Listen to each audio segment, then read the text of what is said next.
Okay. When I was 25 years old, my dad died. And that will become relevant very soon, I promise. So people ask me a lot, why did you move to Ann Arbor? It's one of those things that you just ask everybody all the time, right? And the expectation is that the answer is going to be something very simple, like, oh, my spouse, or oh, my work, or something like that. And so I say, oh, my friends. And then they look at me strangely, and it doesn't go very well, and it's awkward, and it's fine. And then we move on. And the reason I do this is because the actual reason why I moved to Ann Arbor is very complicated and very messy. And it's a long story, and it's a little bit painful. And that is what I will share with you tonight. Two things you need to know going into this. One is that my family and I, we were extremely close. It was always my mom, my dad, and me, all the time.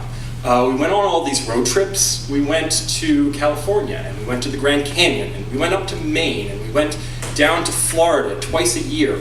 We were always together in the car. When normal kids were spending time with their peers, I was with my parents. And that was great. And the other thing that you need to know is that my father used to be a professor. And you only need to know this because he retired when I was 3. And once he had retired, he had no one else to lecture to, so he lectured to me. And that was constant, so you would ask him a question. It didn't matter what question he had an answer, it was the right answer. Move on. And so, as a result, my father became this person that I looked to pretty much as a decision maker for a lot of things. I would have a problem, I would talk to him. He was my compass. Anyway, so I'm living out in Chicago, and I'm 25 years old. My life is pretty good out there. I've got friends, I've got a decent job, I've got a decent apartment, and my father dies. And there is all the grief and all the pain and everything you would expect from your dad dying. And I'm dealing with it, and I'm living in Chicago, and I'm dealing. And 6 months later, I get a phone call from my mom. Toby, I have breast cancer. So that was when I decided to move back home. I decided to move back to my hometown, which is a village of 1,200 people. It's called Tivoli. It's in upstate New York. It's very, very dull. It's the most dull place. There's one bar. There's nothing to do there. So ostensibly what we were doing was we were clearing out my dad's bookshop, and I was taking her to chemo treatments, and we were doing errands. What we were really doing was we were watching Parenthood. We watched all 7 seasons of Parenthood. We then went on to switch to Birth, and then we went on to Mom, and it was a whole thing, and there was Boggle every night, or Bananagrams, and there was tea, and it was dull. I was essentially retired.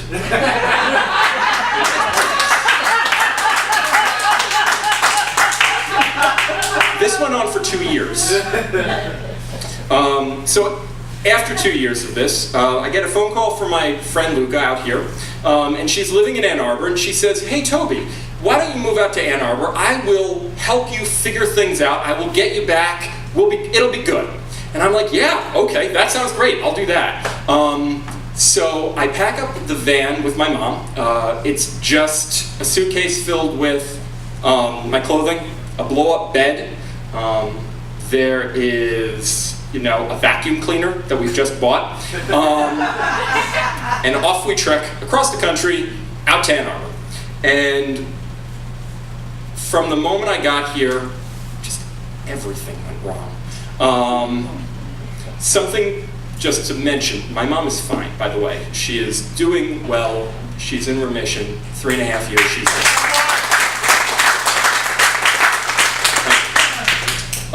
Okay, so Luca has this terribly violent breakup immediately after I arrive. With a boyfriend of 3 years. And she's also scheduled to take the bar in like a week and a half to 2 weeks. And so I'm spending all of my time being a support for Luca, which is reasonable enough. And that's what you do for friends. And then she takes the bar, and that goes okay. And then she moves to DC to be a lawyer. And I am here with no friends, and no family, and no job, and only her apartment for another 6 days, and it's the end of July, and I have to figure out where I'm gonna live and what I'm gonna do. So, there's an entire apartment search. It is hilarious. Really, there are some remarkably creepy people that are acting out. There's spaces around here. But I cannot tell you that because of time. Eventually, I end up signing with this woman. Her name's Connie. I'm changing her name, but her name is Connie. She has a basement apartment. It is not insulated in any way, shape, or form. It is just 2 rooms. So one room is the cot, that is the bed. The other room is the laundry machine and the dryer. And right next to that's the oven that does not work, on top of which is a hot plate. And then there's the spigot for the shower, and then over in the corner, there is the toilet. And I'm like, okay, I can make this work. This is fine. Yeah, whatever. This will be fine. And I find myself a part-time job, and I've had 1 day of my part-time job, and I'm all set to move in. And the day that I'm set to move in, I get a text from Connie. Toby, please bring $1,000 with you when you move in tonight. And I don't have a choice because it's either that or be homeless, so I pick that. And I go to the ATM and I try to take out $1,000, and I can take out $500, and then the ATM cuts me off. And I think, okay, it'll be fine. Connie will be reasonable. Connie's not reasonable. Connie says, okay, that's fine. What we're going to do is, you have your second day of work tomorrow? Great. So tomorrow I'm going to drive you right around the corner. There's the key bank right there. I'm going to drive you around the corner. We're going to go pick up the other $500. Then I'm going to drive you over to the bus station. You have work at 8 o'clock tomorrow morning. You'll take the bus. You'll go to work. It'll be fine. I'm like, this is going to be terrible. At around 11:30 at night, it occurs to me, you know what, maybe the ATM is scheduled to roll over. And at 12 o'clock, I'll be able to take out the other $500, everything will be fixed, everything will be easier. And Connie had said, ATM, right around the corner, not a big deal. I don't have Wi-Fi, I don't have a smartphone, I do not have a sense of direction. I just start walking in the direction that she had pointed.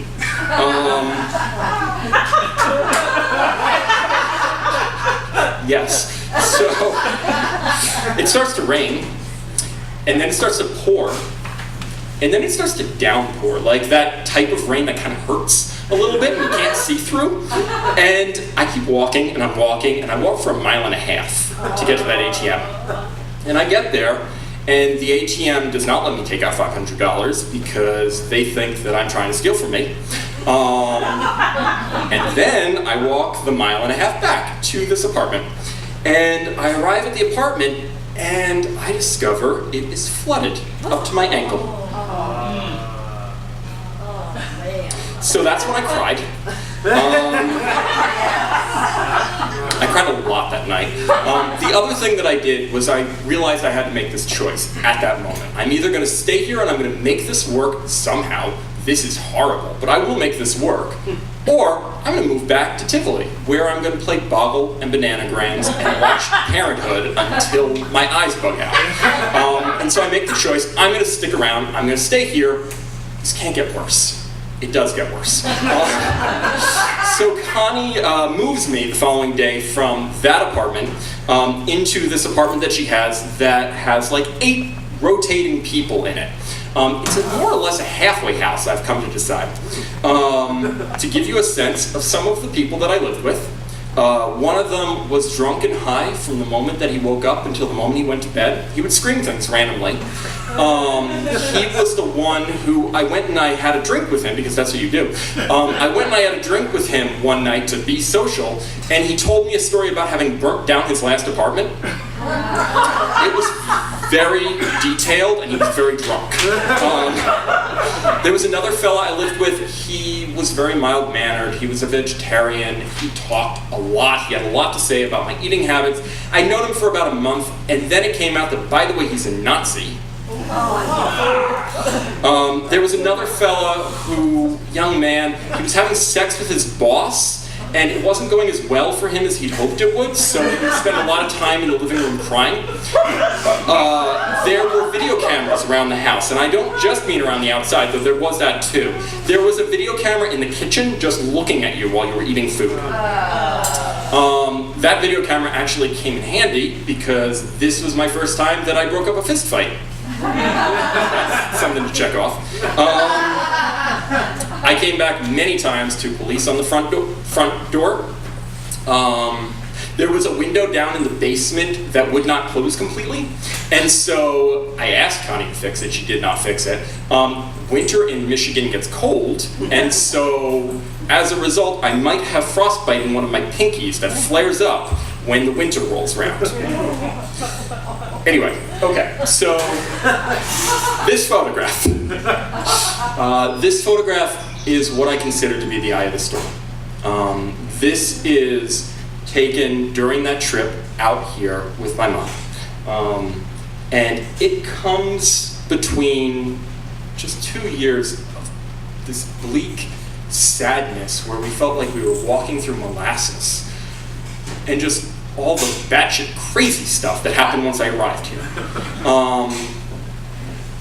The other thing that I notice about this photo, but you will not, is this photo does not have my father in it.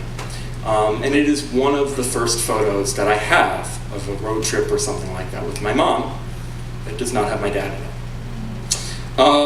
Okay, so why did I move here? I moved to Ann Arbor because my father died, and I had no compass. I was completely unmoored, and I didn't know what to do, so I made a lot of decisions, and I guess they were okay. They just kind of kept happening. Why did I stay in Ann Arbor? I stayed in Ann Arbor because I'm trying to build a compass for myself, and right now I believe this is the place for me to do that. Yeah. Thank you.